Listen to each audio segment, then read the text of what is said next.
Hello everyone, this is the Undying Nephilim, and today I am making a little video to show you guys quite a few changes that are coming in the next version of Hyrule Conquest.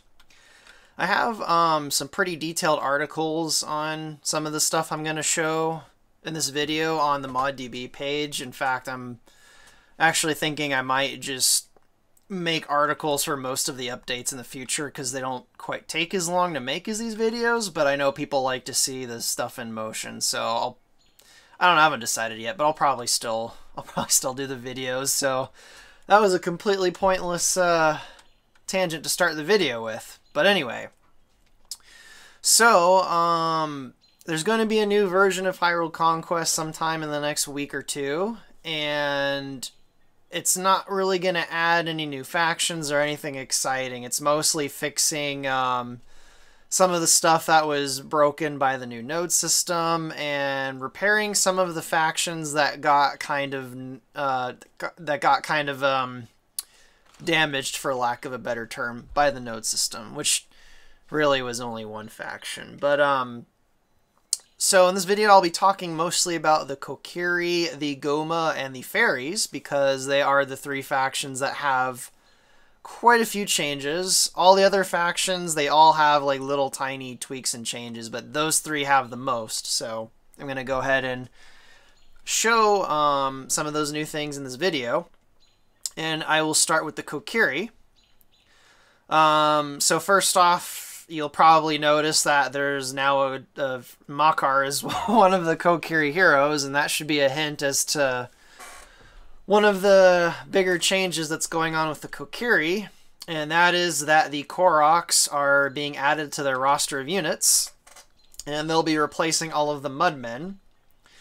And one of the reasons for that is because I really felt like I don't think I could have turned the Koroks into a giant huge playable faction like all the other ones with 20 plus units and a navy. So I felt like it was probably either I was going to make the Koroks a minor faction or I was going to reintegrate them back into the Kokiri. And in the end, I felt like reintegrating them into the Kokiri was probably the best idea. So the Mudmen are being replaced by the Koroks. And when navies get added into the game, most of the Kokiri navy units will also be Koroks, but that's still quite a ways off. And also, you'll probably notice that Mido is now a Kokiri hero and not a Gohma hero. As for what's going on with the Gohma heroes, you'll see later in this video, because the Gohma have quite a few changes too. So I'll go into those details when I get to the Gohma. So I will go ahead and just select Kokiri heroes, and I will show you guys the new Korok units. And let me kill these levers first so that they do not interfere with the video. So there, just killed all the levers. Now they shouldn't bother us. Anyway, right, I was going to show you guys the new Korok units. So first off, they already start with one, which is their new scout unit, which are these little flying guys, and they are called the Korok Explorers. And they are just a simple flying unit that you can use to scout the map, and they can detect invisible units. Not very complicated. I don't really know what else to say about them. So yeah, that is the first new Korok unit that the Kokiri are getting, and it's replacing the old Kokiri Scout unit, which actually wasn't a Mudman. But anyway, let me build the Korok building, and I'll go ahead and show you some of their other units. So this is the building that is replacing the Mudman building, and it's called the Korok Colony. And you can train all of the Korok units from there. So I'll go ahead and do that. And I'll also train Makar, who is the hero for Korok hero. There we go. Alright, let's get all you guys out there. And I'll keep the Kokiris inside the base. Alright, so first up I'll just show Makar, who is riding the Great Deku Tree Sprout, the one from Ocarina of Time. And he is a mounted cavalry hero. These guys are completely immune to knockback, which is pretty cool. So, yeah, they can't be knocked back by Dark Nuts and other powerful enemies, which is pretty awesome. And, he's got a little stick, so he's probably an anti-cavalry hero. And he's probably good at fighting other cavalries. But anyway, let's go on to their normal units now. So I will start with the big guys here. These are called the Korok Walkers. They are the bigger Koroks. And they, on the surface, are just kind of a simple spearman unit. They're armed with the Korok spears, so they're really good against cavalry. They're also a large size unit, so knockback doesn't quite launch them as far as medium and small size units. But the interesting thing about these guys is when they die, the little trees on their head will plant into the ground, and I haven't decided on the time yet, but for a set period of time after they die, that little tree will start to heal a bunch of units anywhere nearby. So every time these guys die, they'll start to slowly heal other Kokiri and Koroks that are around them. So that's pretty awesome. And I think the effect will stack, so if like somehow 50 of these guys all died at once, all the trees would probably be instant healing everything in the vicinity because of all the stacking effects. But realistically, that many probably won't die at once. But anyway, so yeah, that was the first of the, or I guess the second Korok unit, since I already talked about these guys.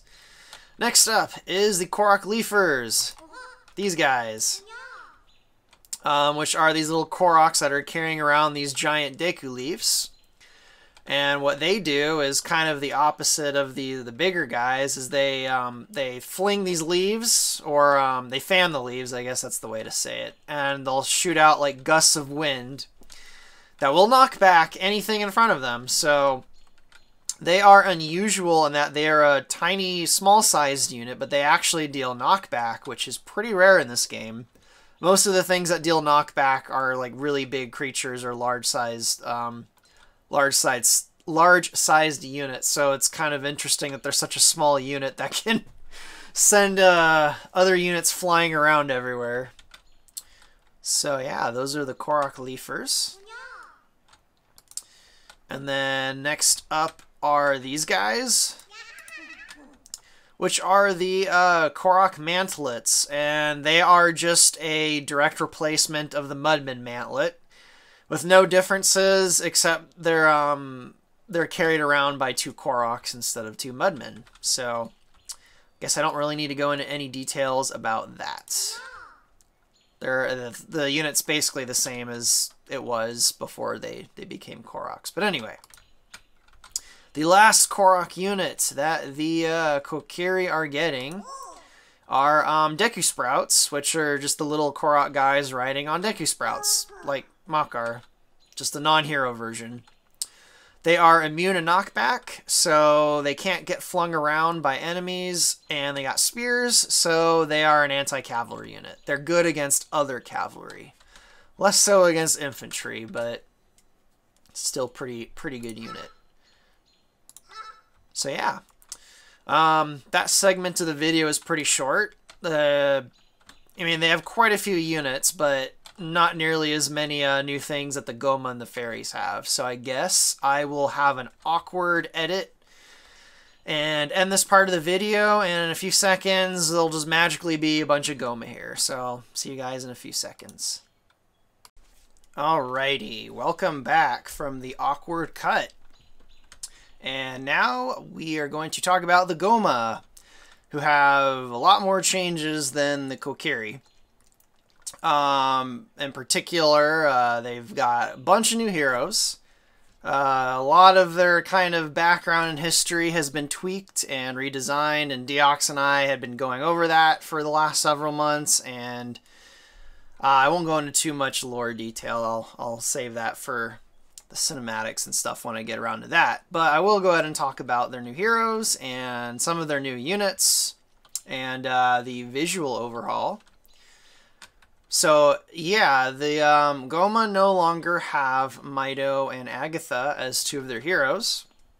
Now instead, the Gohma heroes are all represented by different Gohma queens from different games in the series, including one that technically was not a Gohma queen, but I kind of tweaked it around, and that, I guess I'll start with that one. That's the Arborachnid, which is actually from a ROM hack for Majora's Mask called The Missing Link, which I highly, highly recommend everyone go play The Missing Link. It's awesome. Just get a ROM of Majora's Mask and download The Missing Link. It's pretty freaking great. And one of the creatures from it was called Arborachnid. And it's this really awesome spider creature that eats fairies. And I thought, you know what, that would be really awesome if it was in Hyrule Conquest, because I already have a thing where the Gohma like to eat fairies. Thought it was a natural fit. So the Arborachnid will be showing up as one of the Gohma queens in Hyrule Conquest, and one of the 6 heroes that the Gohma can pick. And one of the other new heroes they're getting is the Mothula from Wind Waker, which I've decided to, at the moment, call Queen Medoro. And actually, I think those are the only two. New heroes they have. The other 4 are technically returning. They just got, you know, visual overhauls and redesigns, especially Sulcaris. But I'll go ahead and show some of the units then, since actually there's only 2 new heroes, that which is less than I thought. For some reason I thought there was 3, but anyway, there's only 2.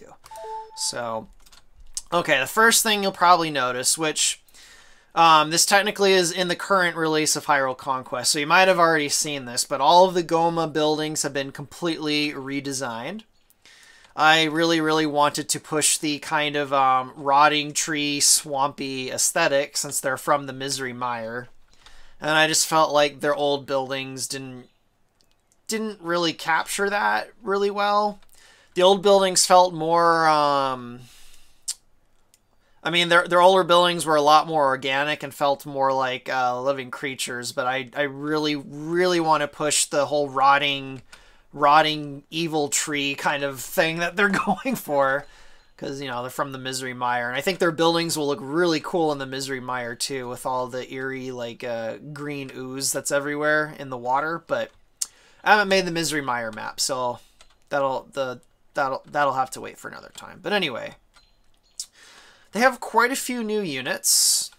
That is not a new unit. Those are the soldier larva. They just got a slight redesign. But one of the new units that they're getting is this guy, which is the eye larva, which is the Gohma Scout unit. And it's just a simple little creature with a giant eyeball that can see invisible units. So if you're fighting the Sheikah, you'll want a few of these in your armies at all times. And I'll go ahead and build some of their troops. So let me make all of their troop production buildings. And let's see. Okay, none of their larvae other than their scout is new, but one of their larvae did change a function, so I'll go ahead and just mention that. So these guys in the old version of Hyrule Conquest were actually their kind of builder unit. They would help their workers build buildings, but workers are no longer in the engine because we're using the node system now. So these guys got repurposed into the ranged unit. So these guys launch little spines out at enemies, and they're kind of like the Gohma's little archers. So that's pretty cool. And they're called spine larvas. They used to be called hive larvae, but yeah, now they're spine larvae. So let's look in here. All right, there's a new Gohma unit there, and there's a new Gohma unit. And there is one new Gohma unit there. I think most of their new stuff is at the Queen Nest, which I forgot to build. So, yeah, there's most of their new units. Alright. So I will do this one first. This one right here is called the Webweaver. And it is not a combat unit, but what they do is they launch webbing from their face. These got these little kind of pores under on their face that launch out strings of webs. And those webs basically will create a large webbing on the ground, and if enemy units try to walk through it, they'll get slowed down a lot. So they're kind of a support unit that'll disrupt the movement of enemy troops. So they're pretty useful in that regard. They're kind of similar, actually, to the ice archers that the Gerudo have in terms of their function. Even though aesthetically they look nothing alike and their attacks look nothing alike, but functionally they're really similar. Where they slow down enemy troops. The next new Gomu unit are these guys, which are called Gomu Stingers, and they are the first unit in the game that deals the poison status effect, which is a new feature that the 0 AD people have added. They've added status effects to the engine, like poison and things burning and being on fire. And you can bet we're gonna add the burning status effect at some point. But for now, these guys deal poison damage. And they're probably one of the first units you'll use that does it. So they attack an enemy. And when they attack an enemy, they apply the poison status effect to them. And then the enemy will slowly lose their health over time. So even if these guys stop attacking or they get killed, the poison that they dealt the enemy will keep damaging them for, I think, about 10 seconds after. I can't remember the exact time, but I think it's about 10 seconds. So yeah. Those are the Gomu Stingers. Alright, the next new Gomu unit, which is one of my favorites, is the Carrier. The Carrier has arrived. So yeah, this giant guy, he's able to attack enemies, but he's actually a non-combat unit, despite his size. He doesn't really deal that much damage. What his function is he is a transport where you can load up a bunch of larvae onto him, and then he can cross bodies of water, and then dump a bunch of larvae on the other side. And I'm thinking he'll also be able to climb up cliffs and mountains, so he'll basically be able to get a bunch of Gomu larvae into normally inaccessible areas. So I'll go ahead and load him up with all of these guys, and I'll walk him across the lake there. And then while he is doing that, or while he's getting to the lake, I'll go ahead and show another unit. So I'll come back to him in just a second. Alright, the next one, which is actually in the current version of Hyrule Conquest, so you might have already tried this one out, but this is the Might Keeper, which is a support unit that flings little tiny mites at enemies. And the little Gomu mites basically are, they're very, very, very small units that can't be targeted, but they keep attacking enemies and keep damaging them over time. So I think the best thing to compare them to is the Broodlords from StarCraft, except they, they walk instead of fly, but they're really similar to the Broodlords. So they'll fling a bunch of little teeny tiny mites at their targets. One of my favorite units. I like the design too. Just the red kind of the stark red against like the brown and green just looks pretty gross and icky. All right, let's go back to the Carrier, and I'll show you guys him walking across the water.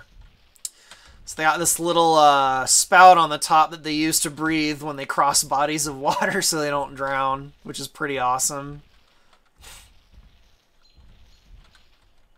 So yeah, that is the Carrier. And I'll go ahead and unload all of the Gomu on that island there. And now they're trapped.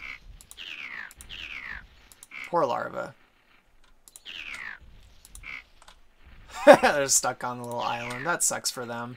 But anyway, another cool thing about these guys too is when they die, like if they're slain in battle, they will spawn a free battalion of soldier larvae. So I'll go ahead and kill him, and they give you a free groups of larvae whenever they die, which is awesome. Alrighty, so there are 2 more new units that the Gohma have. Well, technically this is the returning unit. It's the Gohma Queen. Just the design is a little bit different. But anyway, let me go to the new stuff. First up is the Morph Larvas, which are these guys. And you'll notice when you select them, there are these overlapping rings, which I admit doesn't look aesthetically pleasing. Think it would probably look better if it just kind of like when the rings overlap, it doesn't render the part that's being overlapped. But I'll just have to say like that for now. But anyway, the Morph Larvas don't deal damage to enemies. What they do is they, when they get right next to an enemy, or basically an enemy comes within this circle around them, each individual one will very slightly slow down the movement speed of an enemy and also lower their armor values. So these guys stack. So if you're able to like crowd a giant unit with several battalions of these, they could completely reduce their armor to 0 and eventually completely immobilize them. So these guys can be really, really nasty in huge giant swarms. They can completely cripple the movement and armor of enemy units and make them very susceptible to all kinds of damage.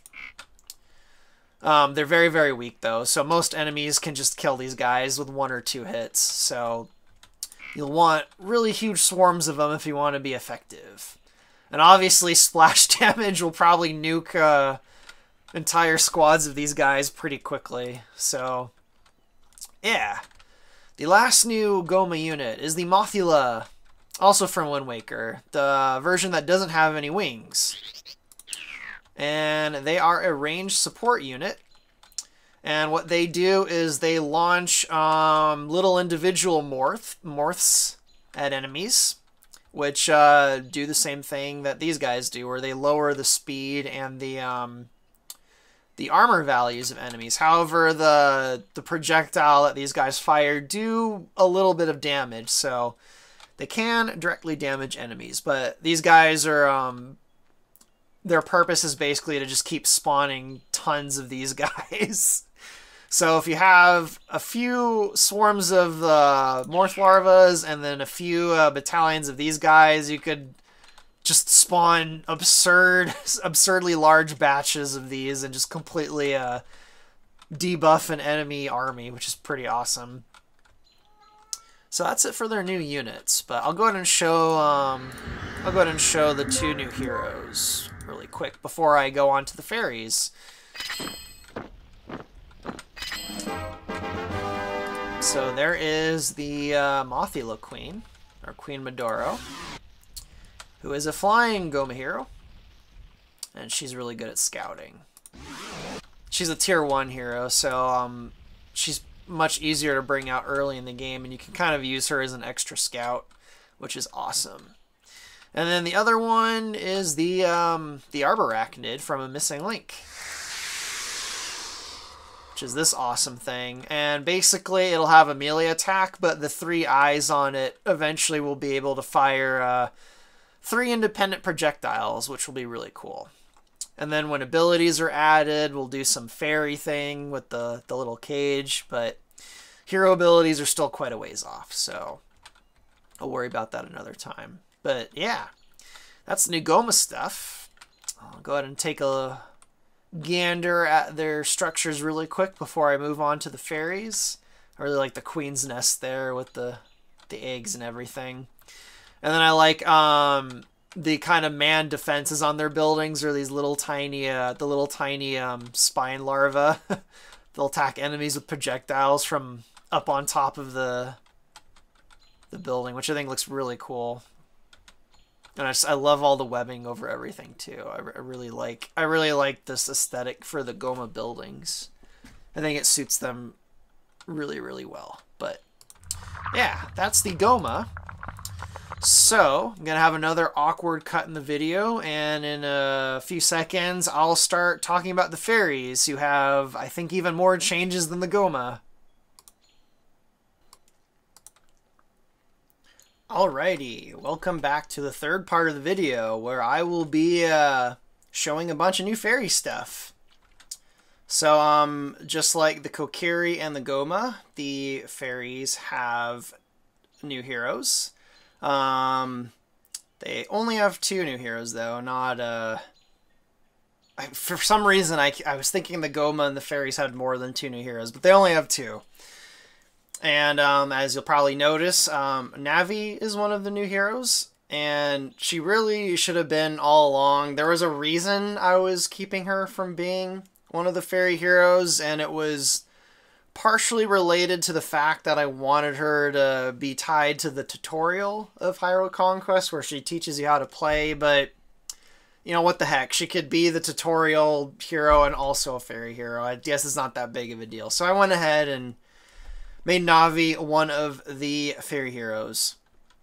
And another fairy hero is one of the great fairies from Ocarina of Time and Majora's Mask.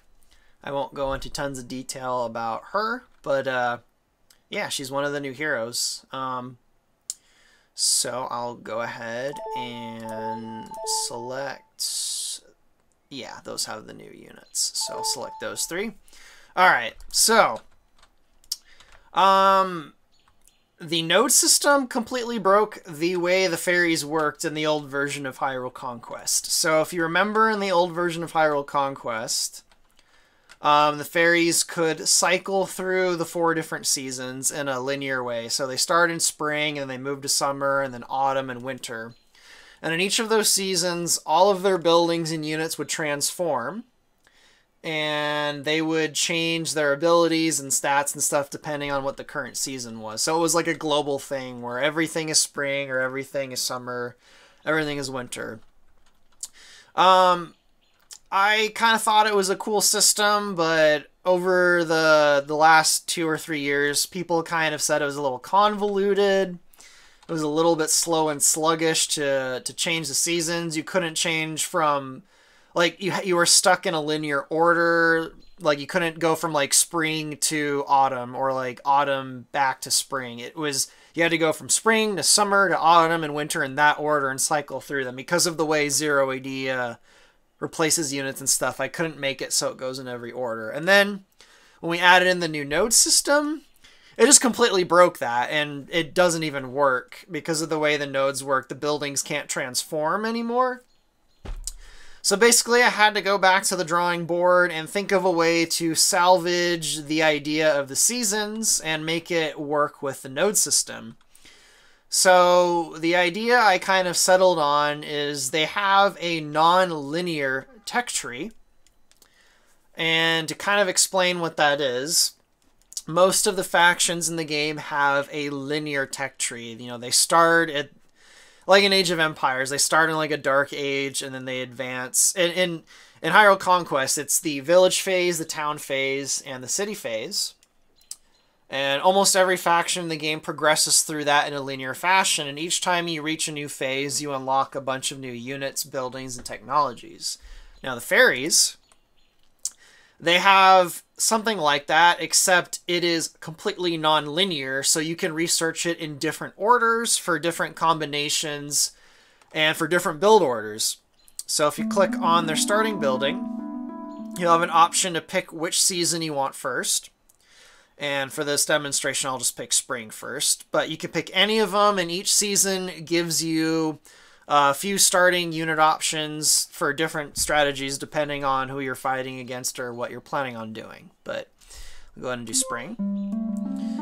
So if you pick spring, the sundial changes to spring, but the fairies also use ruins to make their buildings, kind of like the Lizzlefoss do.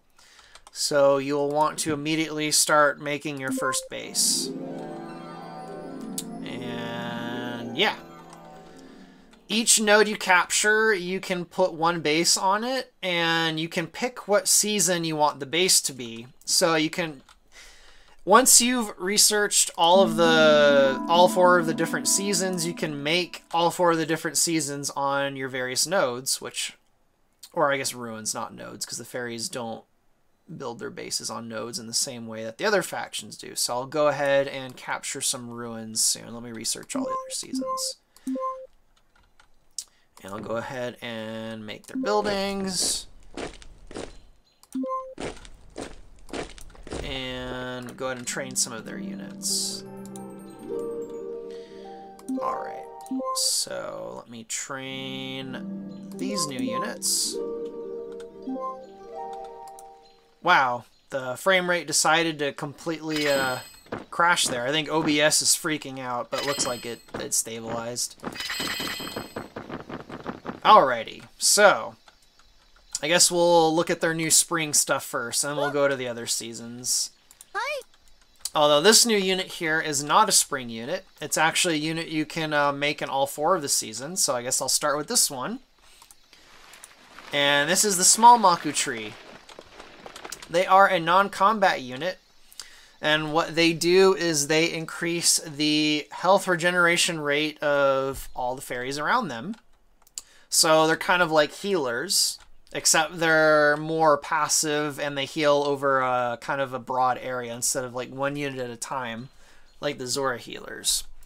And then when we add replenishing battalions into the engine, they will also replenish fairy battalions. So when your fairies start dying, if a battalion survives, you can park them right next to the tree and they will allow them to spawn replacements anywhere on the map, even outside of your territory. So that'll make them really useful for logistics.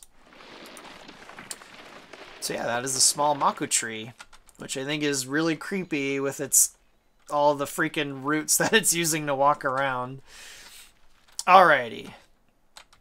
Next up is the Magic Fairy, which in the old version of Hyrule Conquest, there was a fairy unit called the Banshee. This is the same unit. There's no differences other than the appearance. These ones were modeled to look like the fairies from Link to the Past. And basically, they are a short-ranged mage unit. So they deal magic damage to enemies from a distance, just like they did in the old versions of Hyrule Conquest. Yep. And yeah, so technically not a new unit. They just have a completely new design, because I wanted them to look like the ones from A Link to the Past. Now this unit technically doesn't function exactly the way I want it yet, but the idea with this unit is it's called the Scent Fairy, and when it's working properly, basically it'll be a single fairy that is followed by a large randomized stampede of different animals, wild animals, and at the moment it's just the Kokiri deer. But eventually there'll be a bunch of different animals, and the idea is she carries around the scent seeds from Oracle of Seasons and uses them to attract a giant mob of wild animals that she uses to sick on enemies. So that will be a cool unit. But right now it's just a very basic melee unit that is using the Kokiri deers. And hang on, I need a cough. Sorry about that. Yeah. So yeah, that unit's a little awkward in the game right now, but down the road it's going to be a really cool unit. All right, so the next new spring unit they have is the Great Mayfly Fairy from the Oracle game, or not the Oracle games, Four Sword and Four Sword Adventures.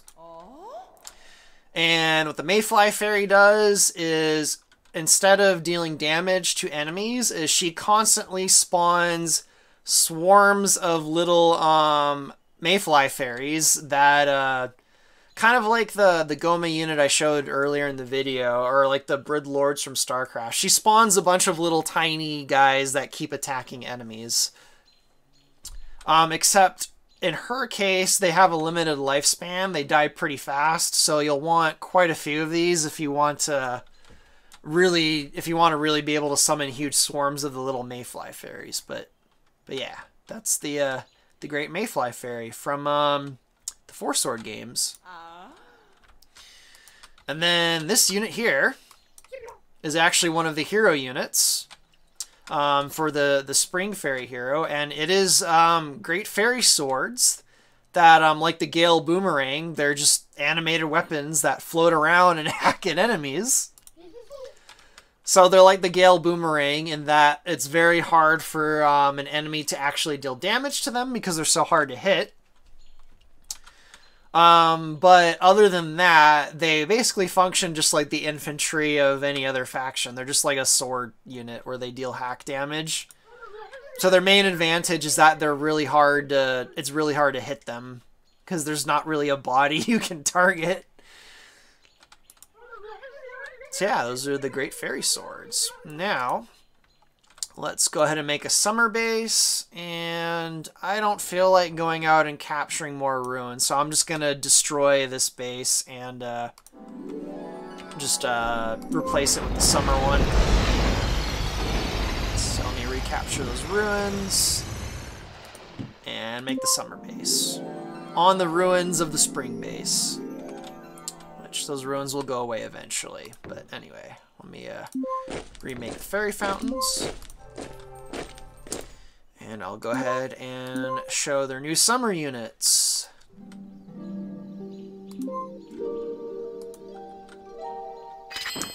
Which are 3 new summer units. Alrighty. So first up is the Gale Fairies. Also using one of the mystical seeds from Oracle of Seasons. In this case, the Gale Seeds. And their design is based on the fairies from Link's Awakening, which I actually kind of like their design. They do have kind of like a nice like summertime beach kind of look going on. And, you know, the orange wings kind of give like a sunshine vibe to them. So I felt they were pretty good as a summertime fairy design.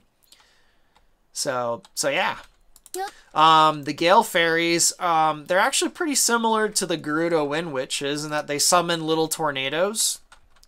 However, they're a little bit different from the Wind Witches in that they don't deal knockback damage, but they actually slow down the movement speed of enemy units.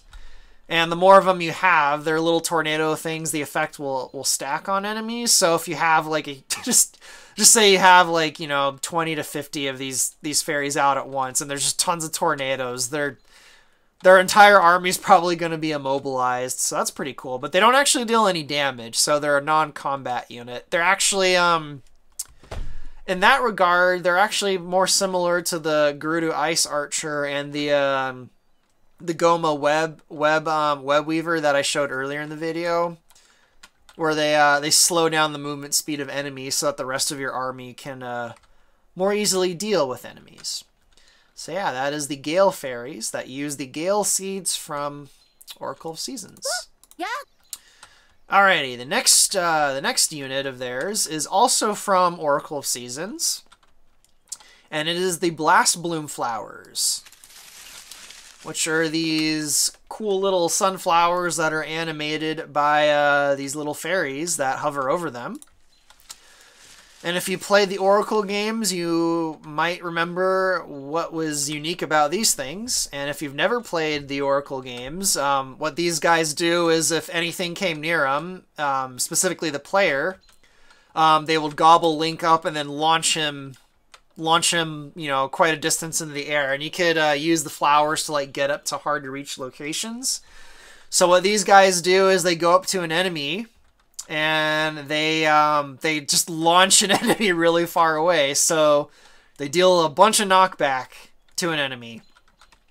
So a line of these will be really good for disrupting the formations of enemies and sending them flying around everywhere. So these guys paired with the Gale Fairies will be really nasty. So these fairies could slow down an approaching army with their tornadoes, and then these flowers could all come on in and then just start launching them way into the distance so that they never get close to the the Gale Fairies. So they're a pretty good tag team of units there. So yeah, those are the Blast Blooms. I really like the little walk cycle that they have with the leaves. My favorite animation for these guys is their flailing animation. Like if an enemy manages to deal knockback to them, the flower like goes spinning around like a psychotic helicopter. It's pretty cool. But I don't have any enemies on this map that deal knockback, so I can't show it. But I'll let you guys discover that on your own when you guys download the new version. And there is one more summer unit. The Great Dragonfly Fairy. Like the Great Mayfly Fairy, she's also from the Four Sword games. However, her ability is a little bit different than the Mayfly. She is actually a siege unit, and she has power over the earth. So what she does is she rips chunks of the earth out from under her and flings them like a catapult.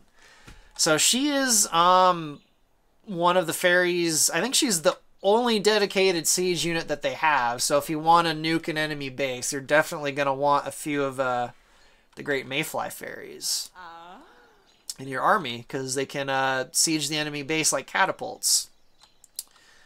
So yeah, those are their new summer units. I will go ahead and make their autumn stuff now. So let's nuke the summer base.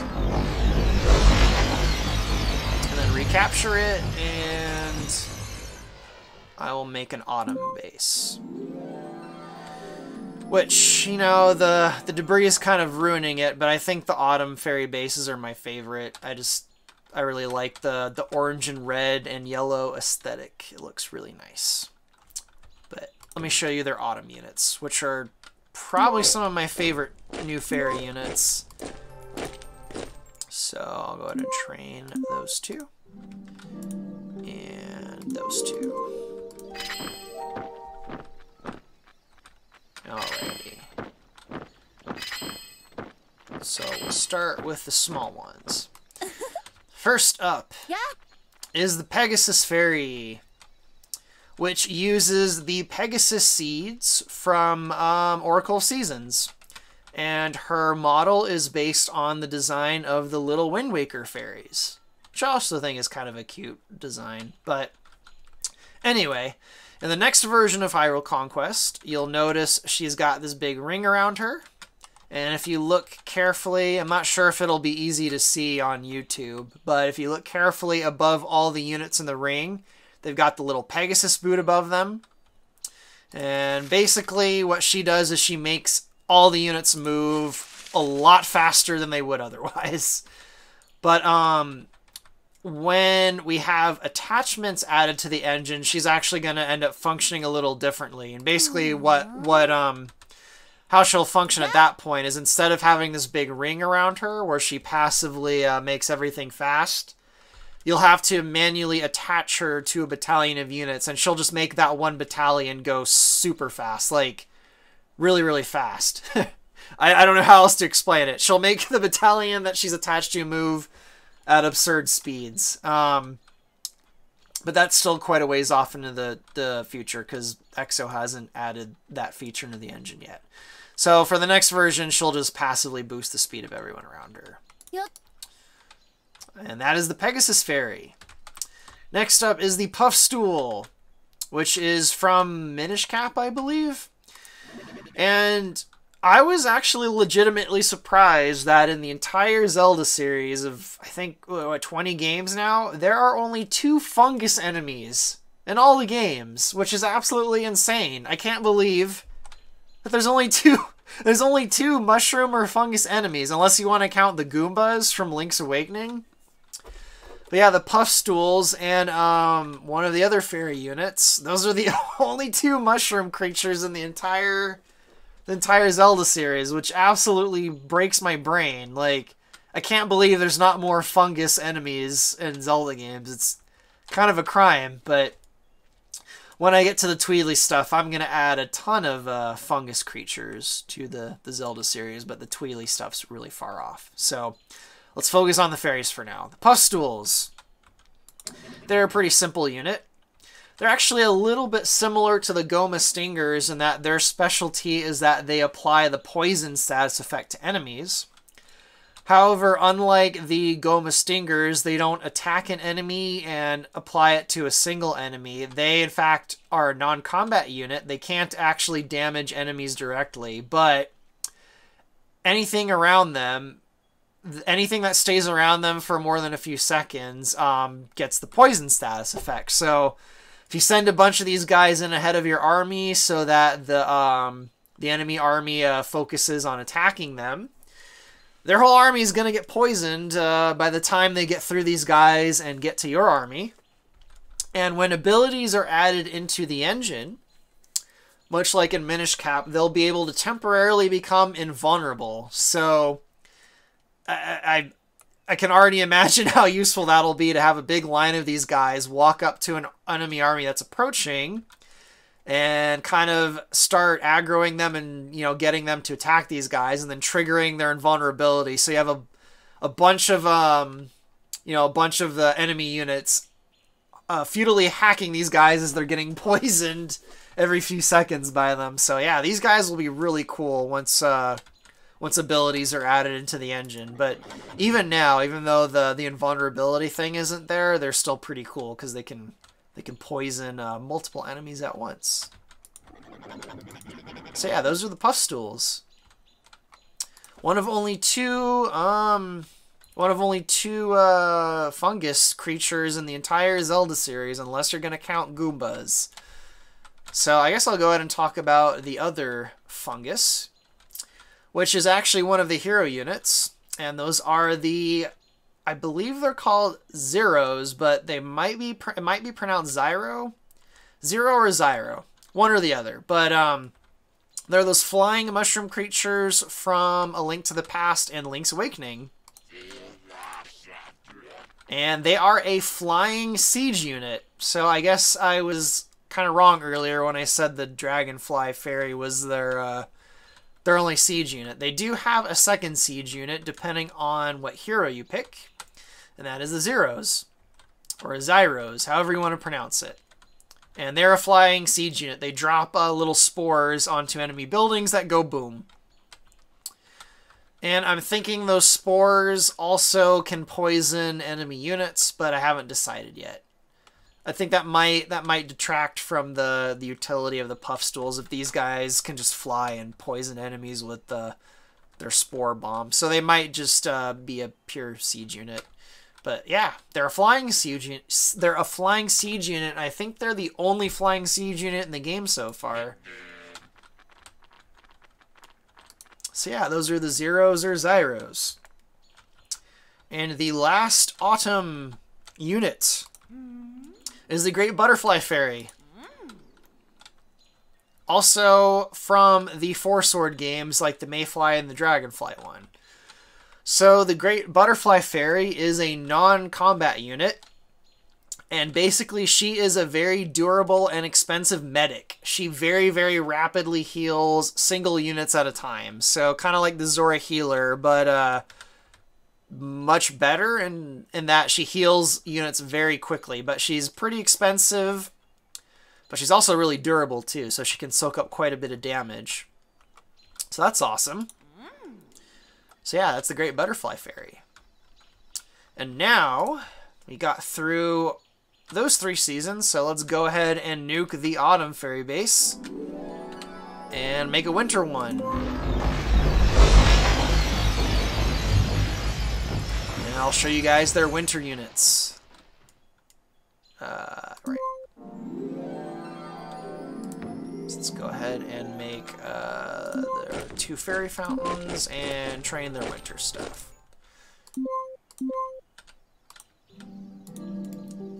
Right. Okay, that's the only new one. That's a returning one. I'll go ahead and train that one anyway, because it does have a few changes. Alrighty, so first up is these creepy guys from the Oracle games. Most of the fairy stuff is from the Oracle games, which I guess is fitting because they're the fairies of Tarm, and Tarm is a location from the Oracle games, specifically Oracle of Seasons.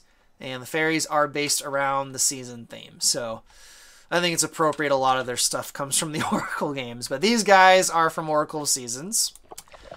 And I have no freaking clue what the proper pronunciation for them is. So I'm just going to call them Candlekins. That's how the name looks to me. Candlekins. And basically, they're the magic animated candles. And they are the Fairy Scout unit. They have a very, very large line of sight, which I can't really demonstrate because I have the whole map revealed. And they can detect stealth units. And so, yeah, it's impossible to sneak up on them. They illuminate invisible Sheikahs.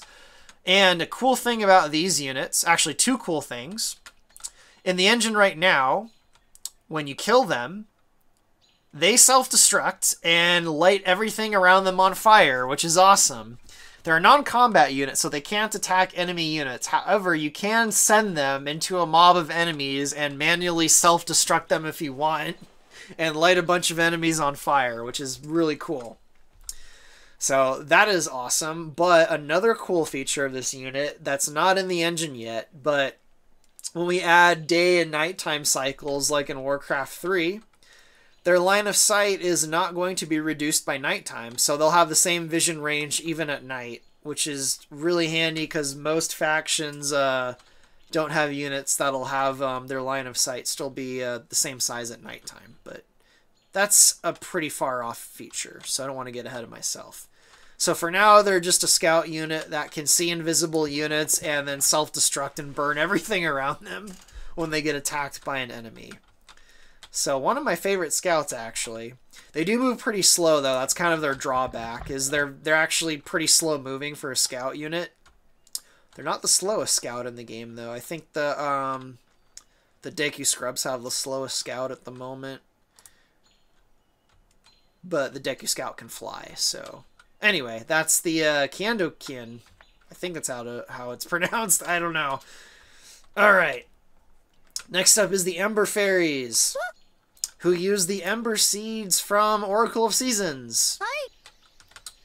And their design is based on the original fairy from the very first Zelda game. And I think Zelda 2. I think, if I remember right, that game used the exact same design. But yeah, that's what their design is based on. And these are a very, very simple unit. Like the Ember Seeds and Oracle of Seasons, what these fairies do is they go up right next to an enemy unit, they drop the Ember Seed on them, and they light on fire. Hi. Very, very, very straightforward. There's nothing too special about what they do. They just light enemies on fire. So they're like a melee fire mage, I guess, if you want to be technical. So yeah, those are the Ember Fairies. Yep. Using the Ember Seeds that grow in the winter. And then the last new unit that the fairies are getting is the Great Crystal Fairy, which technically has not shown up in a released Zelda game. Its design is based on the Great Fairy design in Ocarina of Time that ended up not getting used. However, if you, mess with the files or you get the beta build of Ocarina of Time, you can encounter this fairy. So yeah, the design is based on that fairy. And while we're not sure what that fairy's abilities were in Ocarina of Time, it's kind of got like a blue icy look, so I kind of went with that. She's an ice fairy, and basically what she does is she traps enemies and ice crystals in place. So she'll get into a melee with them, and then she'll touch an enemy with their hand, and they'll just completely freeze until she either stops attacking them or she dies. So she can completely cripple a single enemy unit at a time, which, in huge, giant blob battles probably won't be that useful, but I can imagine it being really useful if you want to cripple an enemy hero. So, you walk up, you hover up to a hero with this fairy and just completely freeze them in place. And yeah, that's the Great Crystal Fairy, which is the last new unit the fairies have. This unit here is a returning unit, but they changed slightly. The Mist Walker, which is the Great Fairies from Wind Waker, they have been turned into a stealth unit, so, they got the little Lens of Truths above their heads, so they're completely invisible to enemies unless they have a scout. So, I guess I just felt like pointing that out before I ended the video. So yeah, that is that's all of the new Kokiri, Gohma, and Fairy stuff. I think this video might have actually went on for quite a while. I wasn't expecting it to be longer than like a half hour, but yeah. Hopefully that stuff looks cool. Keep your eyes out for a new version of Hyrule Conquest. It should be out sometime in the next week or so. There's also going to be a new map or two in it because a lot of the maps were kind of broken when we added the node system and I had to redo them. And I just didn't have enough time in the last release to make more than 3 maps. So I'm trying to get several more maps done by the end of the week so that you guys can have more than 3 maps to play on. So yeah, hopefully you guys like what you see, and stay tuned for more stuff in the future.